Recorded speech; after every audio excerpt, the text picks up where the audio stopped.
Généralement, on vient me voir et on me dit tiens, voilà ma peau, qu'est-ce que tu me conseilles pour ma peau? Qu'est-ce que je dois faire pour ma peau? Mais en fait, c'est pas aussi simple que ça. Il y a un travail à faire que vous allez devoir faire.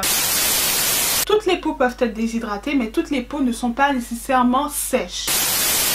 On n'applique pas n'importe quoi comme ça sur notre visage sans vraiment savoir pourquoi on l'applique sur notre visage. Hello, j'espère que vous allez bien. Aujourd'hui on se retrouve dans une nouvelle vidéo et c'est une vidéo skincare parce que vous savez que ce sont mes vidéos préférées, ce sont les vidéos que je préfère regarder sur YouTube en termes de beauté, les vidéos que je préfère filmer, ce sont aussi les vidéos que vous préférez sur ma chaîne parce que c'est là que vous mettez le plus de likes. Donc continuons dans cette lancée, d'accord? Mettez des likes sur cette vidéo, ça va aider ma vidéo à être mieux répertoriée dans l'algorithme YouTube et moi ça me permet de voir ce que vous aimez, ce que vous aimez moi sur ma chaîne, d'accord? Vous me montrez que vous aimez beaucoup les vidéos soins, je reviens avec plus de vidéos soins. Voilà, c'est comme ça que ça fonctionne. Donc aujourd'hui, on va parler de comment faire pour avoir une routine soin efficace qui fonctionne pour nous. Comment se construire en fait sa routine soin. Je vais vous donner tous les outils pour que vous puissiez créer votre routine qui répond aux besoins de votre peau, d'accord? Parce que en général, sur ma chaîne, vous savez que j'ai une peau mixte à grasse. Je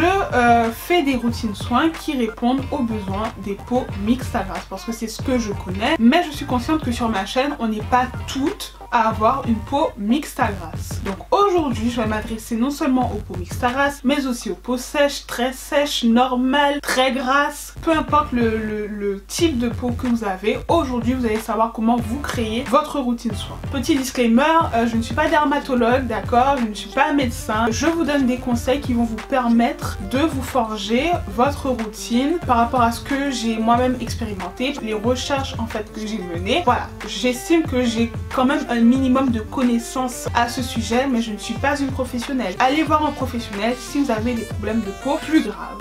Donc si ça vous intéresse, je vous laisse avec la suite de la vidéo.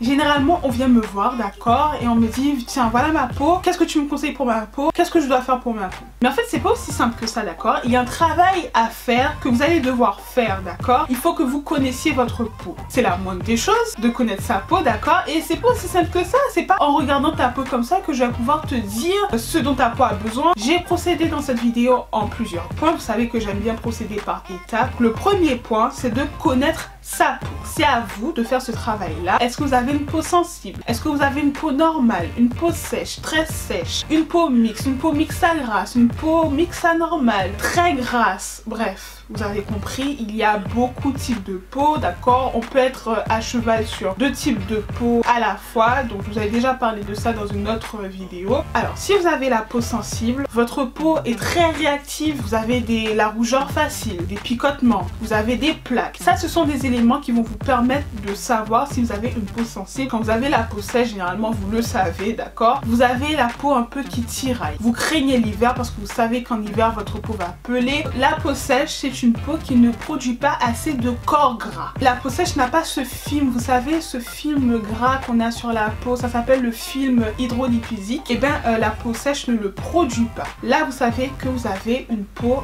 sèche, voire très sèche. Vous avez la peau normale, tant mieux, d'accord? C'est la peau qui a le moins de problèmes, on va dire. Mais ce n'est pas parce que vous avez une peau normale que vous ne pouvez pas avoir des imperfections, que c'est autre chose, d'accord? En termes de production de gras, votre peau se situe en fait dans la moyenne. La peau mixte se caractérise par des tiraillements sur l'extérieur du visage, c'est-à-dire que vous allez avoir quelques caractéristiques de la peau sèche, mais sur la zone T, donc l'intérieur du visage, au niveau de la zone T, vous allez avoir de la brillance. Les peaux mixtes, on va dire qu'elles cumulent un peu les problèmes des peaux sèches et des peaux grasses. Les peaux mixtes à grasse, c'est une peau voilà, qui va un peu tirailler sur l'extérieur du visage, mais qui va plus tendre vers la brillance, d'accord? Vers les problèmes des peaux grasses. Les peaux grasses ne tiraillent pas sur l'extérieur, ce sont des peaux qui vont produire beaucoup d'excès de sébum, d'accord, et qui vont beaucoup briller.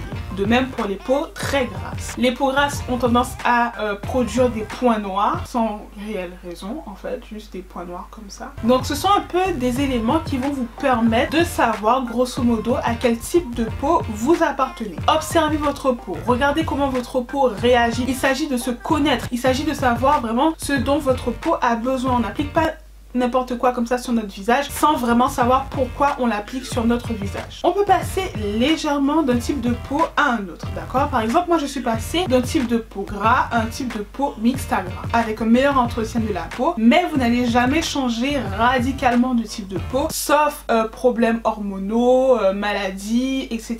Dans ce cas, il faut voir un professionnel. Il faut aussi connaître les différentes parties de votre peau. Il ne faut pas oublier le cou. Ça fait partie en fait de votre visage aussi. C'est une peau qui est assez fine. La vieillesse se voit très rapidement au niveau du cou, d'accord? Donc c'est une peau qu'il ne faut pas négliger. Il y a les lèvres, il y a les cernes, il y a le contour de l'œil. Donc il faut faire attention à tous ces éléments de notre peau et ne pas les négliger. Ensuite, dans un second point, j'estime qu'il est nécessaire de connaître les besoins de votre peau. Votre type de peau, ce n'est pas nécessairement les besoins de votre peau. Les besoins de votre peau, c'est par exemple l'éclat. Est-ce que votre peau a besoin de plus d'éclat, de plus de brillance, de plus d'unification? Tout ça, ce sont les besoins profonds de votre peau qu'il faut identifier pour avoir un teint plus lumineux, en meilleure santé, etc.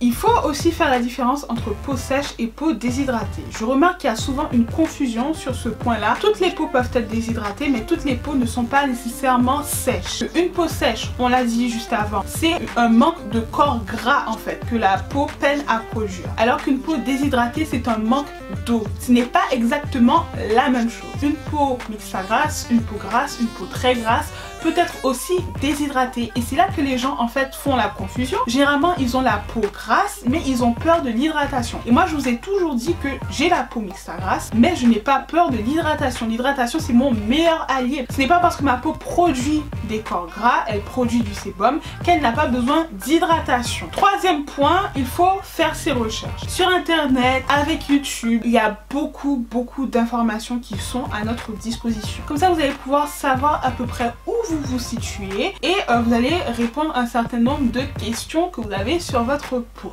Testez dans les boutiques, chez Sephora, en parapharmacie. Il y a énormément de produits qui sont à notre disposition. Si vous avez la peau noire, il y a aussi beaucoup de marques qui se lancent dans les soins de la peau qui sont adaptés aux peaux noires. N'hésitez pas, testez, lisez, regardez des revues, ça va vous aider. Cinquième point, il faut se construire une routine quotidienne. Et la routine quotidienne, elle va répondre aux besoins immédiats de la peau. Donc si vous vous maquillez, se démaquiller, c'est logique, vous vous maquillez, il faut se démaquiller. Donc il faudra inclure ça dans votre routine. Lavez votre visage, d'accord? Nettoyez votre visage 2 fois par jour. Vous savez que moi je ne me lave pas le visage, mais je me nettoie le visage le matin. Donc je vous mettrai la vidéo juste là si vous ne l'avez pas encore vue. Bref, c'est ce que vous allez faire sur votre peau tous les jours. Lavez le visage, nettoyez le visage, démaquillage, hydratation. Il ne faudra pas négliger l'hydratation, d'accord? L'hydratation de la peau se fait 2 fois par jour, d'accord? À chaque nettoyage de la peau. Et il ne faut pas oublier aussi le sérum qui se met avant la crème, qui a une texture plus fluide, plus légère, qui rentre plus facilement dans la peau. Sixième point, c'est se construire une routine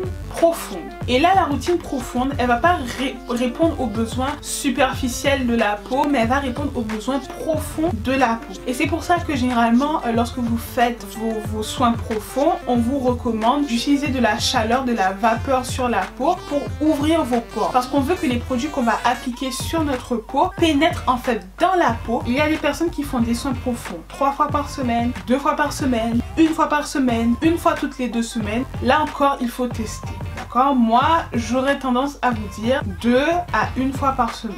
3 fois par semaine, pour ma peau, c'est trop. Donc voilà, pour les soins profonds, je vous ai dit, il faut utiliser de la vapeur, de la chaleur pour ouvrir les pores de votre peau. Et ensuite, vous allez utiliser un masque, un soin profond. Il y a les masques d'argile, j'ai fait une vidéo à ce sujet. Si ça vous intéresse, donc je vous la mettrai juste là. Et ensuite, il y a les masques aux fruits. Il y a beaucoup de types de masques. Mais ce qui est important de savoir, c'est qu'il faut adapter son masque par rapport aux besoins de sa peau, d'accord? Est-ce que je veux plus d'hydratation? Est-ce que je veux plus purifier ma peau? De la lumière, de l'éclat? Septième point, il ne faut pas hésiter à changer régulièrement de produit parce que la peau s'adapte rapidement aux produits qu'on utilise. Donc ne restez pas 6 mois, 1 an sur la même routine. Il faut changer les produits parce que votre peau va s'habituer aux produits et ces produits ne seront plus aussi efficaces sur votre peau. Aussi, lorsque vous utilisez un produit, il faut attendre 3 mois pour savoir ce que le produit aura fait sur votre peau. Si vous utilisez un produit et que vous ne voyez pas tout de suite les effets qu'il y a sur votre peau, c'est peut-être parce qu'il faut prendre un peu plus de temps pour que la peau se renouvelle, pour que les cellules de la peau se renouvellent et pour voir les effets sur votre peau. Bien sûr, ça peut aussi dire que le produit ne fonctionne pas tout simplement sur vous. Enfin, dernier point, ne pas négliger la composition des produits. Il faut éviter les parabènes. Il y a des produits qui ont de l'aluminium. Il faut éviter l'alcool. L'alcool, ça agresse beaucoup la peau. Donc faites attention, renseignez-vous sur la composition des produits que vous utilisez, d'accord, pour éviter d'avoir des cancers, pour éviter d'aggraver votre peau, pour éviter d'avoir des maladies. Donc faites bien attention, d'accord, ce n'est pas tous les produits qui ont une bonne composition. Cette vidéo est maintenant terminée, j'espère qu'elle vous aura plu. N'hésitez pas à me dire ce que vous pensez de cette vidéo en commentaire. Dites-moi si elle vous a été utile, n'oubliez pas de liker cette vidéo, d'accord.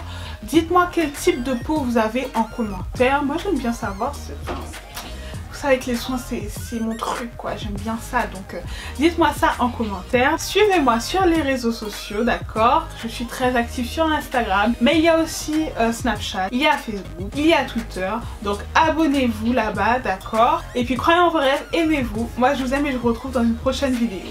Ciao.